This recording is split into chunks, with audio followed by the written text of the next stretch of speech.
જય માતાજી બધા મિત્રોને સ્વાગત છે તમારું મારા નવા મિની વ્લોગમાં। તો મિત્રો મિની વ્લોગ ચાલુ કરતાં પહેલાં મિત્રો જો તમે નવા હોય તો ચેનલને સબસ્ક્રાઈબ કરો અને ઇન્સ્ટાગ્રામ પેજને ફોલો કરો। અને મિત્રો આપણે લેસન કરતા હતા ને લેસનને રાખી દીધું સાઈડમાં, કેમ કે આપણે જવાનું મરચાં દરાવવા, ચટણી કરવી તે।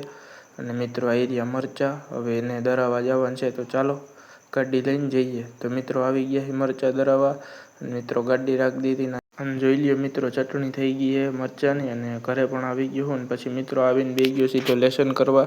તો લેસન કરતો હતો મિત્રો જોઈ લ્યો એટલું લેસન લખ્યું હોય ને હજી લખવાનું છે, પણ દૂધ દેવા જવાનું હતું તો ગાડી લઈ લીધી। અને મિત્રો આવી રહ્યું દૂધનું કેન, તો કેન લઈને દૂધ દઈ આવી અને પછી આવીને પાછા મળી। તો મિત્રો જમવાનું થઈ ગયું હતું, જમી લીધું અને પછી મિત્રો પાછો લેસન કરવા બેસી ગયો છું, અને લેસન કમ્પ્લીટ કર્યા પછી જ તમને મળી। તો મિત્રો જોઈ લ્યો હમણાં તો ચોપડા ને લેસન જ હાલે। તો મળી તમને નવા મિની વ્લોગમાં, તો લાઈક શેર સબસ્ક્રાઈબ કરી દેજો, સપોર્ટ કરજો।